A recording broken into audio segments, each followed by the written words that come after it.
The Great Hall of the Empire was the most beautiful place in the known galaxy. Walls of living crystal rose toward a ceiling that seemed to hold captured starlight. Thousands of guests filled the chamber, their alien forms wrapped in fabrics that cost more than entire planets. They had come from every corner of the galaxy to witness an ancient tradition. They had come to watch the choosing. Princess stood alone on the ceremonial platform at the center of the hall. She was 19 cycles old, tall and slender like all, with skin that glowed faint silver and eyes like deep purple gems. Her white ceremonial gown flowed around her like water made solid. She was beautiful by any standard in the galaxy. She was also terrified. The choosing was simple in its cruelty. A princess of marriageable age would stand before the gathered nobles of the galaxy. Any prince who wished to claim her hand would step forward. If he was worthy, if his kingdom was strong, if the match made sense, the bond would be formed. Alliances would be sealed. Power would be secured. But if no one stepped forward, the princess and her entire house would be shamed beyond recovery. Kept her hands still at her sides. She had practiced for months. She would not show fear. She would not cry. She was the daughter of king, ruler of house, and she would face this moment with dignity. The herald, a tall creature with 4 arms and golden scales, raised his staff. Let the princes of the galaxy come forward. Who will claim the hand of Princess of House? Silence. Watched the crowd. She saw Prince of, a powerful lord with pale blue skin and cold, calculating eyes. His kingdom was rich. His fleet was vast. A match with him would save her father's dying empire. She had been told he was interested. Looked at her. Then he looked away and whispered something to his advisor. His advisor laughed quietly. He did not step forward. The delegation stood in a cluster of dark robes. Their prince was young and ambitious, had met him once. He had been polite. He had seemed kind. He did not step forward. One by one, she watched the princes of 12 great star systems look at her and decide she was not worth the trouble. House was weak. Her father was dying. Their territory had shrunk over the past century. Their debts were known throughout the council. She was beautiful, yes. She was intelligent, yes. But she came with problems, and princes did not want problems. The minutes passed. The silence grew heavier. Could feel the eyes of the crowd on her like physical weight. She could hear whispers beginning.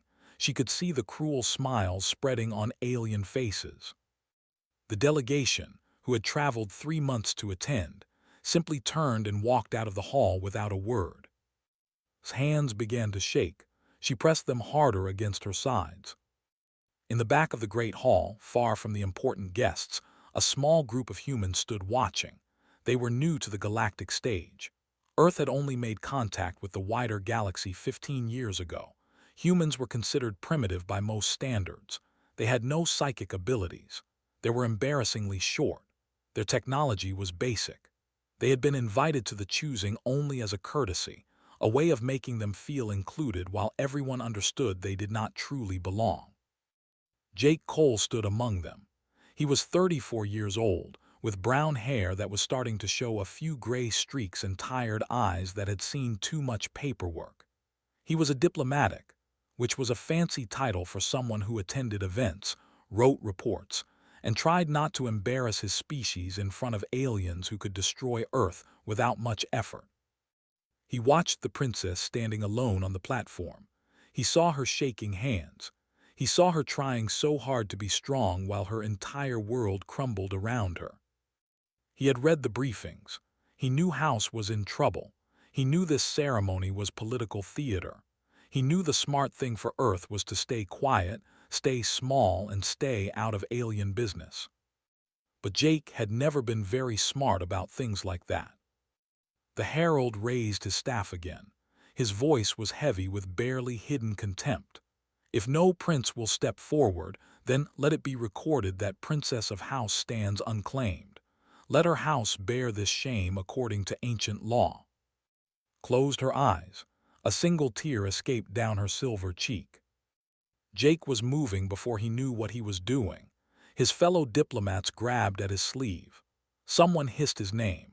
He ignored them. He walked through the crowd of towering aliens, past creatures that could have crushed him with one hand, past nobles who stared at him like he was an insect that had wandered into their feast.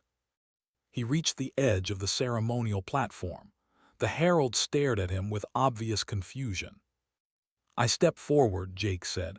His voice was steady, though his heart was pounding. "I claim the right of choosing." The silence that followed was absolute.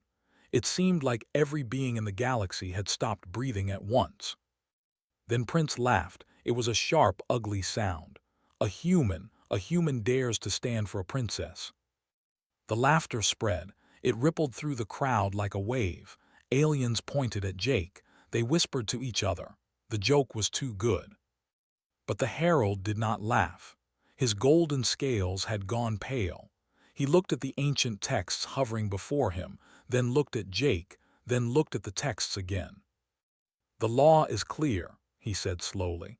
"Any sentient being of sound mind may participate in the choosing. The law makes no distinction of species." The laughter died. Prince stopped smiling. Opened her eyes. She looked down at the human standing before her platform. He was so small compared to the aliens around him, so fragile, so temporary. His species lived barely a century. They had no great powers. They were nobody. And yet he was the only one who had stepped forward. "Why?" she asked. Her voice was barely a whisper, but in the silent hall everyone heard. Jake looked up at her. "Because no one should have to stand alone," he said. "Not like this, not ever." Did not understand him. She had been raised in a world of calculations and advantages.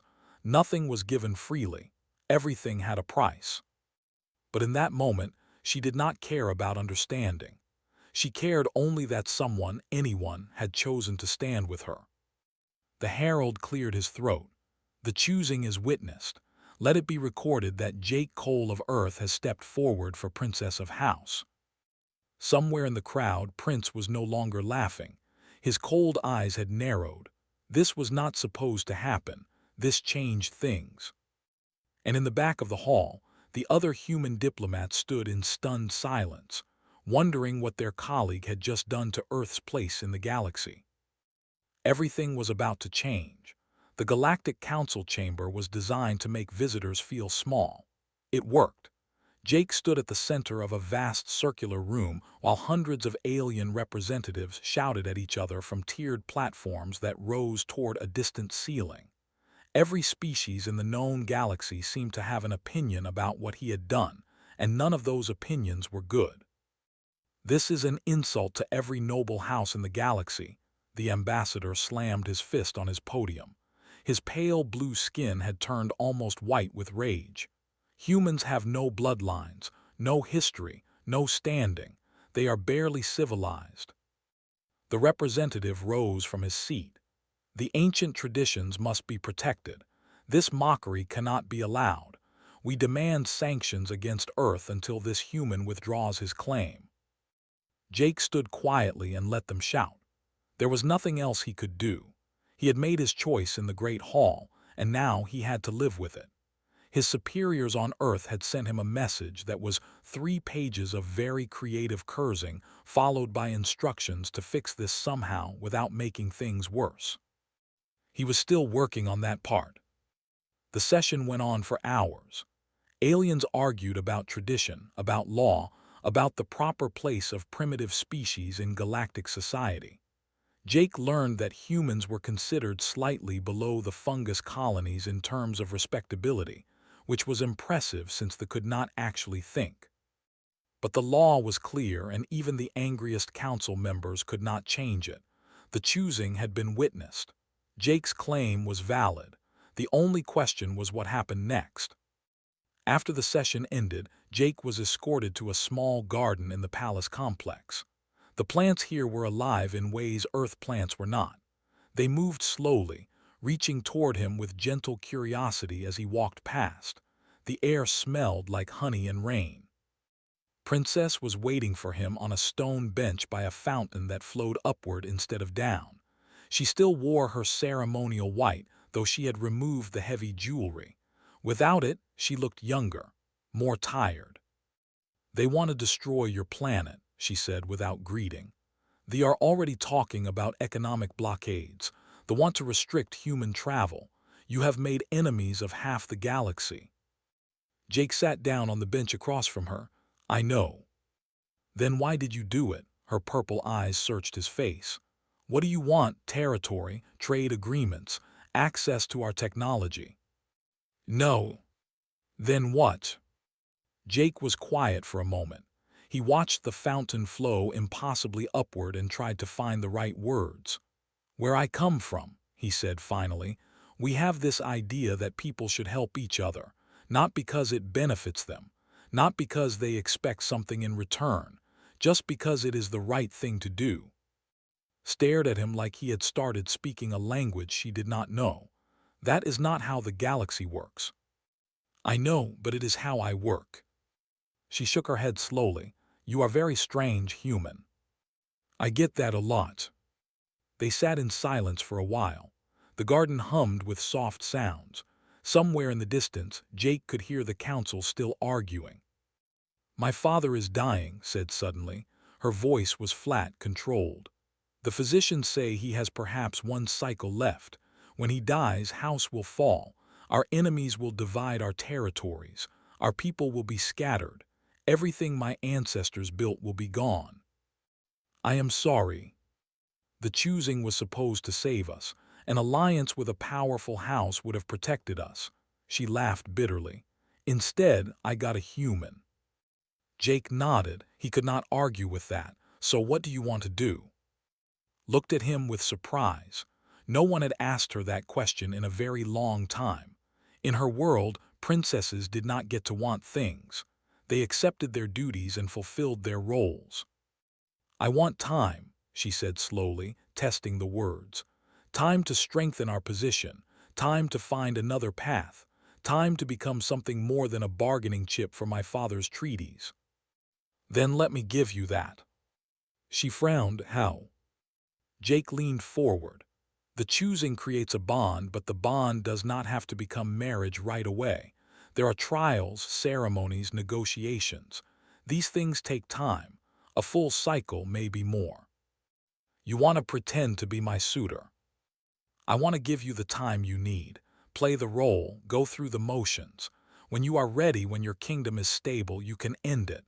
Find a real match, or do not, your choice." "And what do you get?" "Nothing much. Just a fair hearing for Earth at the Council.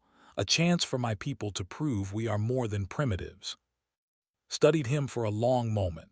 She had been trained since birth to see through lies, to find the hidden motives behind every word. She looked for the trap in his offer, the secret price he would demand later. She could not find it.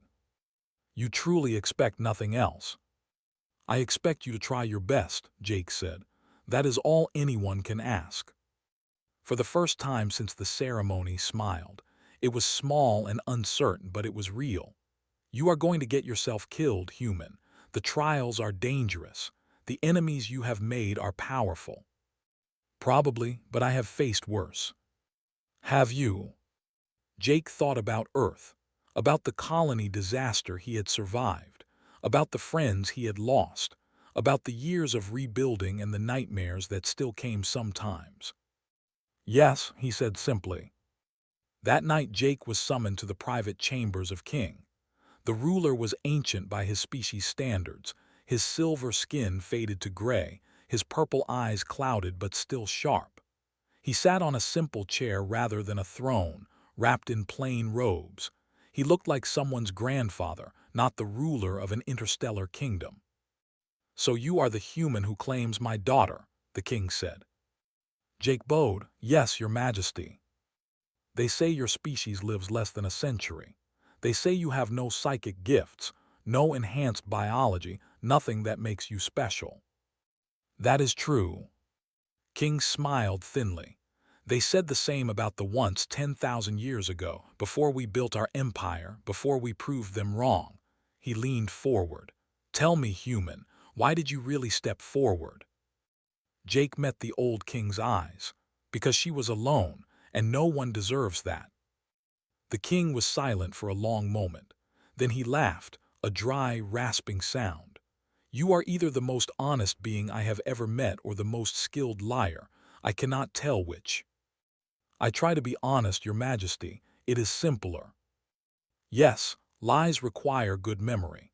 The king's smile faded. You should know that my daughter carries a burden you cannot imagine. Our enemies are many, and they have been working against us for longer than your species has had writing. You have stepped into something very dangerous. I understand. No, you do not, but you will. King waved his hand in dismissal. Go, human, rest while you can. The trials begin soon, and I do not think you understand what you have agreed to face. Jake bowed again and left. As he walked through the palace corridors, past guards who looked at him with suspicion and servants who whispered behind his back, he wondered if the old king was right. He probably did not understand what he had gotten into. But he was not going to run away. That was not what humans did. Ancient law demanded that any suitor prove himself through 3 trials: the trial of the mind, the trial of the body, the trial of the spirit. These tests had destroyed princes from the mightiest houses in the galaxy. They were designed to find weakness, to expose pretenders, to ensure that only the truly worthy could claim a princess. Jake was not a prince. He was not mighty. He was a diplomatic from a planet that most aliens had never heard of. He was going to take these trials anyway. The trial of the mind took place in a chamber filled with floating crystals that hummed with strange energy. Jake sat across from a puzzle keeper, an ancient being whose entire existence was devoted to games of strategy. The game they played was called. It involved a 3-dimensional board, pieces that could move through time as well as space, and rules that changed based on the position of distant stars. Jake lost his first match in 12 moves. He lost his second match in 8. By his 5th match, there was not even paying full attention anymore. Prince watched from the observation gallery with obvious pleasure. He had paid the puzzle keeper to make the game especially difficult, not that he needed to. Humans were simply not equipped for. Their brains were too slow, too limited, too primitive. But Jake did not give up. He studied between matches. He asked questions. He played practice games against himself late into the night. He lost again and again, but each time he lost, he learned something. On the 7th day, Jake tried something different. Instead of playing the way the rules suggested, he played the way a human would. He ignored the elegant strategies. He made moves that seemed random but were actually traps. He sacrificed pieces in ways that made no logical sense. The puzzle keeper was confused. This was not how it was played. These moves were wrong. And yet somehow the human kept surviving. The game stretched on for hours. They made a mistake, then another. By the end, neither player had clearly won, but Jake had not lost either. The trial masters declared it acceptable, barely. Prince stopped smiling. The trial of the body was worse.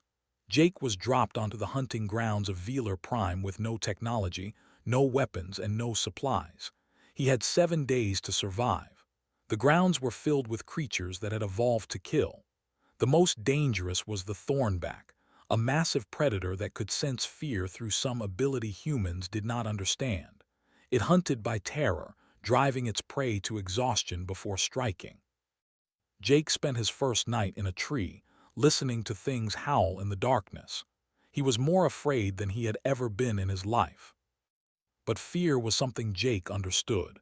He had felt it before during the colony disaster when everything was fire and screaming and death. He had learned that fear was just a feeling. It was not a command. You could feel afraid and still act. You could feel terror and still think. He built a shelter. He found water. He learned which plants were safe to eat by watching what the small animals avoided. He moved carefully through the wilderness, always watching, always listening. On the 4th day, the Thornback found him. It was enormous, 3 times his size, covered in spines that glistened with poison. It circled his camp, watching him with eyes that held cruel intelligence. It wanted him to run. It wanted him to panic. Jake did not run. He sat very still and looked at the creature. He thought about what he knew. Thornbacks hunted by fear. They fed on panic. They were not used to prey that did not flee. For 2 days, Jake and the thornback existed in a strange standoff. Jake went about his survival task slowly, carefully, never showing his back to the creature.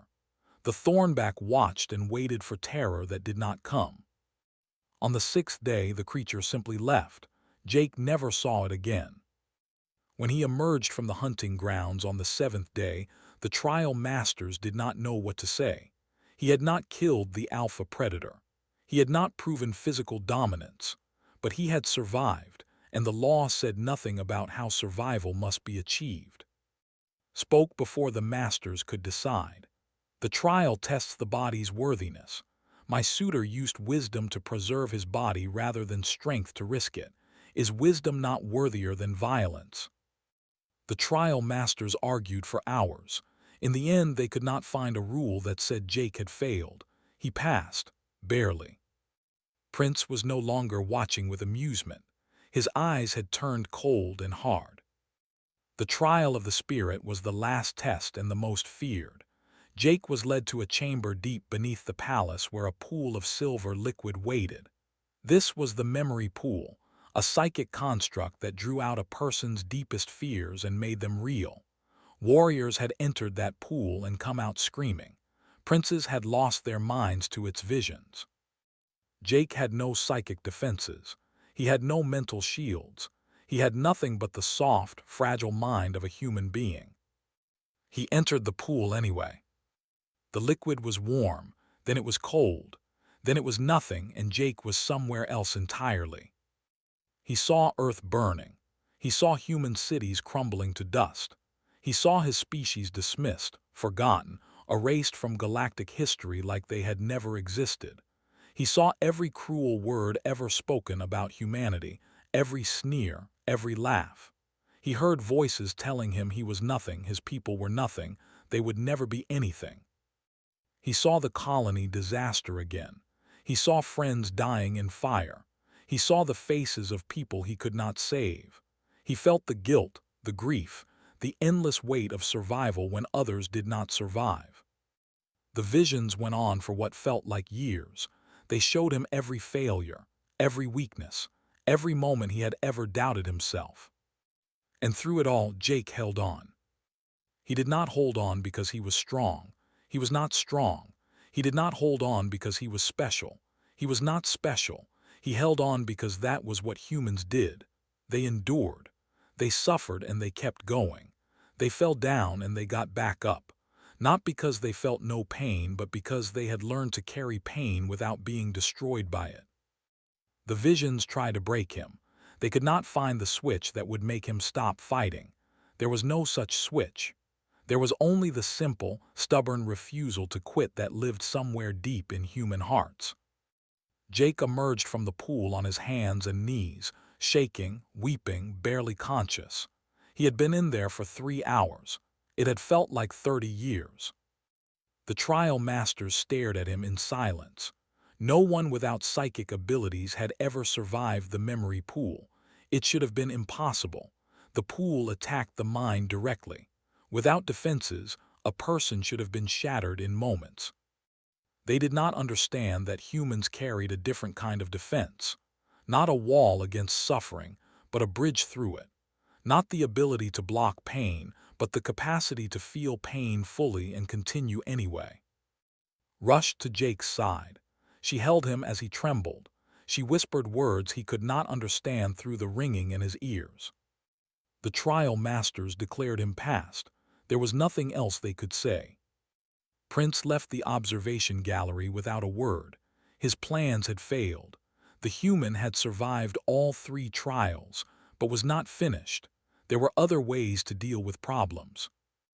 As Jake slowly recovered in his arms, neither of them knew that the real danger was still coming. The trials had been difficult. What came next would be war. 3 weeks passed after the trials. Jake spent most of that time sleeping. The memory pool had taken something from him, and his body needed time to heal in ways he did not fully understand. Visited him every day. At first she came because duty required it. A princess must show concern for her suitor. But as the days went on, she found herself staying longer, talking more, asking questions about the strange planet called Earth and the strange people who lived there. Jake told her about oceans and mountains. He told her about cities that glowed at night and forests that stretched for thousands of miles. He told her about human art and music, and the way people gathered to celebrate for no reason, except that they wanted to be together. Listened with growing wonder. She had thought humans were simple, primitive, unremarkable, but the world Jake described was beautiful in ways she had not expected. His people were fragile, yes, short-lived, yes, but they built things anyway. They loved anyway. They hoped anyway, even knowing that death was always close. "That is why you are not afraid," she said one evening, sitting beside his bed. "You know you will die, so you do not waste time being afraid." Jake smiled weakly. "We are plenty afraid, we just do things anyway." "That is the same as not being afraid." "No, it is different. It is harder, actually, to feel the fear and still move forward, but it is also more honest." Thought about that for a long time. Jake grew stronger. He began to walk the palace grounds, learning the layout, meeting the servants and minor nobles who lived there. He memorized names. He remembered faces. He asked about families and problems and dreams. The staff did not know what to make of him. No prince had ever cared about their names before. But Jake was not a prince. He was a human, and humans had learned long ago that everyone mattered. 1 month after the trials, the attack came. It was a state dinner. Representatives from a dozen worlds gathered in the palace's grand hall to celebrate successful choosing. The food was strange and beautiful. The music was haunting. Jake wore formal human clothing that looked plain and boring compared to the elaborate alien costumes around him. He was talking to a minor noble about agricultural trade when he noticed something wrong. A servant was moving toward table too quickly. The servant's hands were hidden in their robes. Their eyes were fixed on the princess with terrible focus. Jake did not think, he moved. He crossed the space between them in seconds, throwing himself in front of just as the assassin's weapon fired. The plasma bolt hit him in the chest. Pain exploded through his body. He fell. The room erupted into chaos. Guards tackled the assassin. Guests screamed and fled. Dropped to her knees beside Jake, her purple eyes wide with shock. "Why?" she asked, pressing her hands against the wound that was burning through his chest. "Why would you do that?" Jake tried to answer, but his vision was going dark. The last thing he saw was her face above him, beautiful and afraid, before everything faded away. He woke 3 days later in a medical chamber filled with machines that hummed and glowed. His chest was wrapped in bandages that sparkled with healing technology. Every breath hurt, but he was alive. Was sitting beside his bed. She looked like she had not slept in days. When she saw his eyes open, she let out a sound that was half laugh and half sob. "You are impossibly stupid," she said. "Medicine barely works on humans. You almost died." "Did not, though." "You almost did for me. A princess you barely know, for a kingdom that is not yours." Jake turned his head to look at her. Even that small movement sent pain shooting through his body. "You are not just a princess. You are a person, and where I come from, we protect people." Was quiet for a long moment. Then she reached out and took his hand. Her silver fingers were cool against his skin. "I do not understand you, Jake Cole. I do not understand your people, but I am beginning to think I want to." She did not leave his bedside for the next 3 days. During his recovery, told him the truth. Her father was not dying of old age or natural illness. He had been poisoned, a slow-acting toxin that mimicked the symptoms of aging. The physicians had discovered it too late to cure. "Who?" Jake asked. "We did not know, but we suspected. My father had enemies in the council, powerful enemies who wanted territory. And the failed choosing, the princes who did not step forward, nodded grimly. They were warned away, threatened, bribed. Someone made sure that no prince would claim me so that house would be shamed and weakened. Prince, we have no proof, but yes, we believe he is part of it, perhaps leading it. Jake lay back and stared at the ceiling. The conspiracy was bigger than he had imagined. This was not just about one princess or one kingdom. Someone was trying to reshape the entire galactic order. I need to contact Earth, he said. Frowned, what can your people do? You have no power here. Jake smiled slightly. We have something better. We have friends in low places. He sent a coded message through channels that only human intelligence knew about. 2 weeks later, Commander Bate Sawyer arrived on Velar Prime. Bate was everything Jake was not. Tall, muscular, with close-cropped gray hair and eyes that had seen combat across 3-star systems. She had served with Jake during the colony disaster. She had helped him survive when survival seemed impossible. She was the most dangerous person he knew, and she owed him several favors. You look terrible, she said when she saw him. I got shot.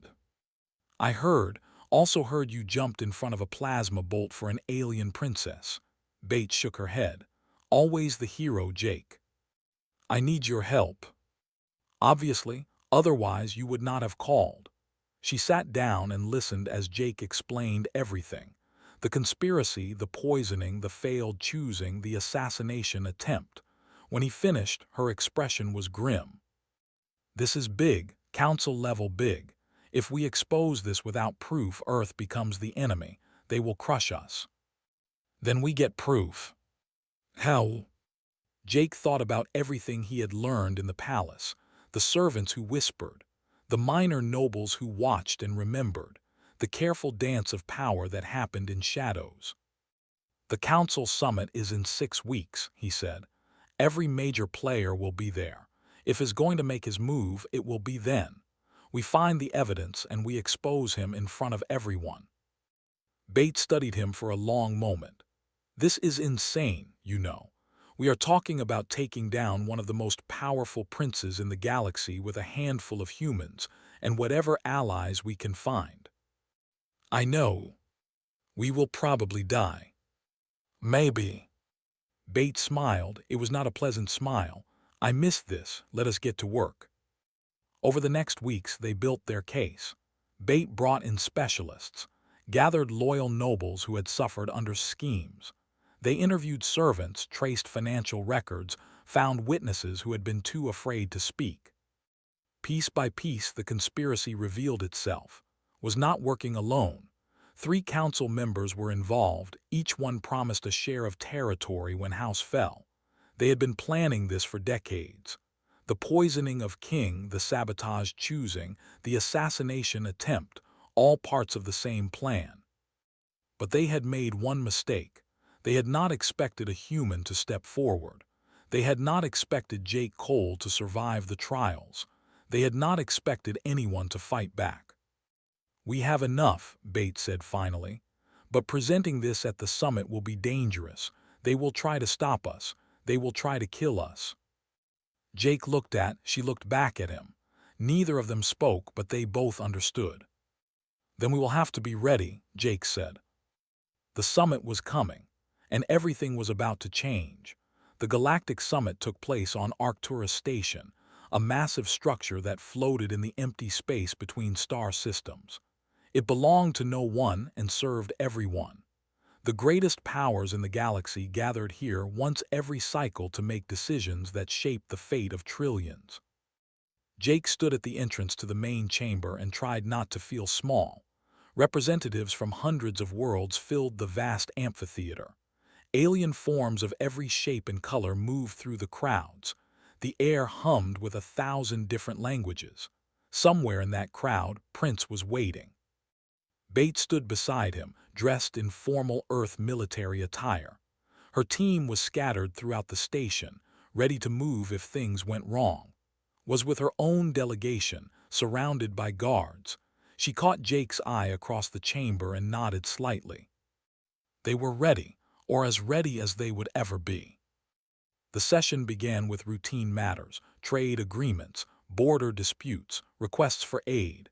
Jake waited, watching, who sat among the delegation looking perfectly calm. The prince knew something was coming. He had tried to have Jake killed twice more during the journey to Arcturus. Both attempts had failed, but was not worried. He had powerful friends.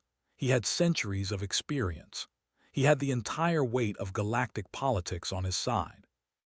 Jake was just a human. 3 hours into the session made his move. He rose from his seat and requested formal recognition. The council granted it. "I bring a matter of grave concern," said, his voice carrying across the chamber. "The humans have manipulated our sacred traditions.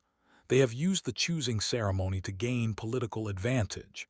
I present evidence that Jake Cole of Earth did not step forward out of honor, but as part of a calculated scheme to insert humanity into affairs." He produced a data crystal. Holographic displays activated throughout the chamber, showing communications between Jake and Earth authorities. The documents claimed that humanity had planned the entire thing, that Jake was a spy sent to infiltrate society. "I demand the immediate expulsion of humans from Council space," continued. "I demand the annulment of Jake Cole's claim, and I demand that House be held accountable for allowing this deception." The chamber erupted into noise. Some delegates shouted support, others demanded evidence. A few called for immediate action against Earth. The council leader raised her hand for silence. She was an elder, her fungal body spreading across a special platform designed for her species. Her voice was soft but somehow carried across the entire chamber. "Jake Cole of Earth, you will respond to these accusations." Jake walked to the center of the amphitheater. Every eye in the room was on him. He could feel the weight of those stairs pressing down. Billions of beings across the galaxy were watching this moment through broadcast systems. Whatever he said next would determine humanity's future. He took a breath. "The evidence Prince presents is false," Jake said, "and I can prove it." Smiled, the human lies, as his species always does. "I am not finished." Jake gestured, and Bait activated their own displays. Documents appeared in the air around him, hovering like digital ghosts. Financial records, communication logs, testimony from servants and nobles who had witnessed pieces of the conspiracy. Medical reports showing the specific toxin used to poison King and tracing its origin to suppliers. "Prince has been working for decades to destroy House," Jake said. "He poisoned King. He bribed and threatened princes to stay away from the choosing. He arranged the assassination attempt that nearly killed Princess." Jake turned to face the council directly. "He is not alone.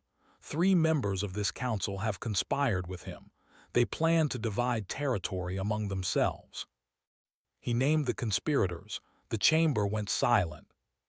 Laughed, but there was tension in his voice now. "This is absurd. The word of a human against a prince against council members who have served for centuries. No one will believe this." "Then let them examine the evidence.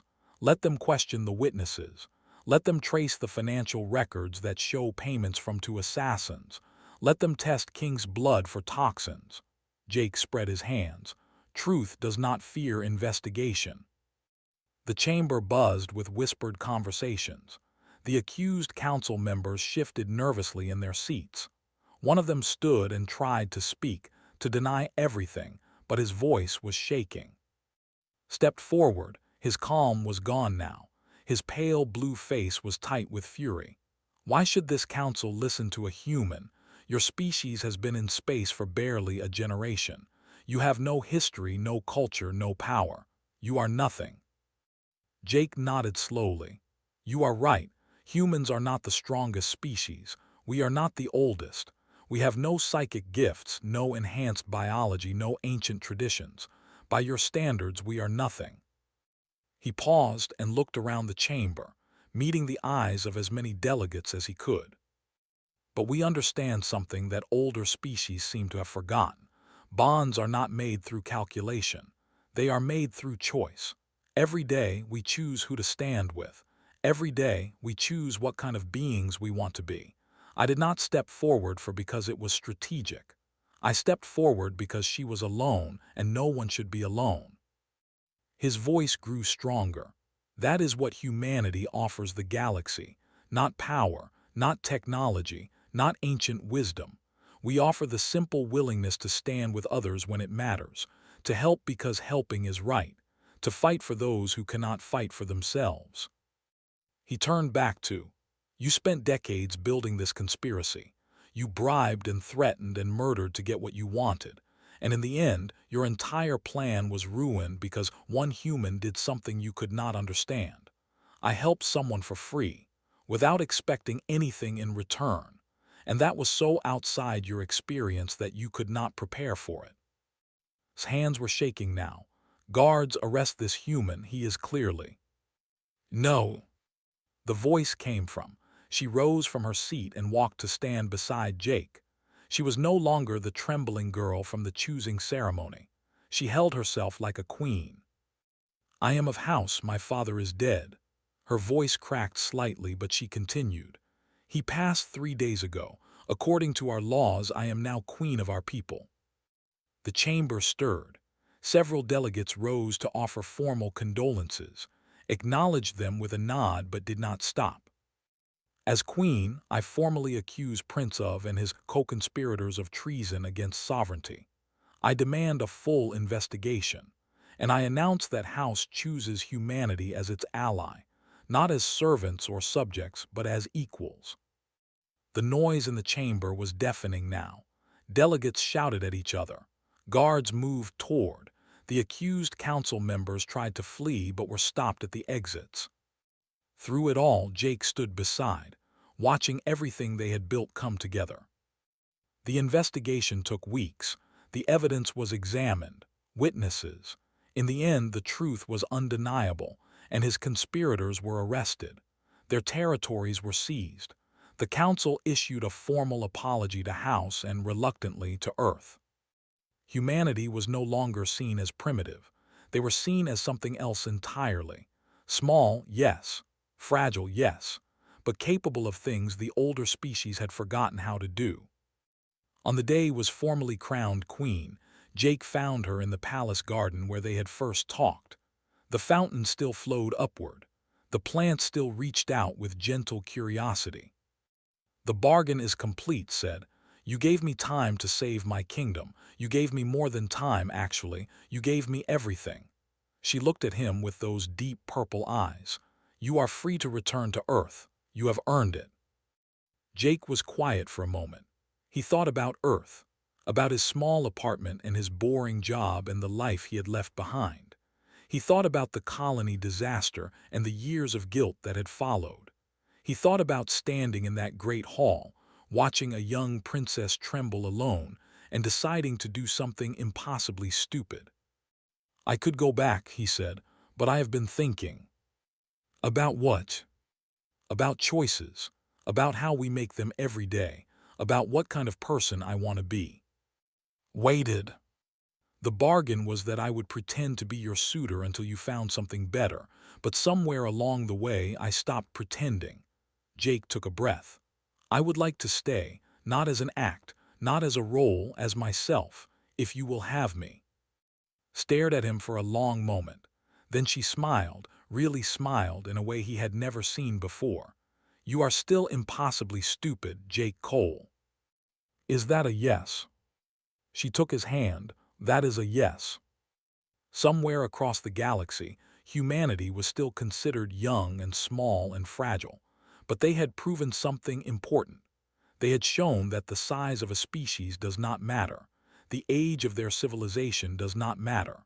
What matters is the choice to stand up when standing up is hard. Jake had made that choice in a great hall surrounded by aliens who despised him. He had made it again in the trials. He had made it when he threw himself in front of a plasma bolt. He had made it every single day. And now he was making it one more time. He stayed. Not because it was strategic, not because it benefited him, not because anyone expected anything in return. He stayed because that was what humans did. They chose to stand with others. And they kept choosing every single day for as long as they lived.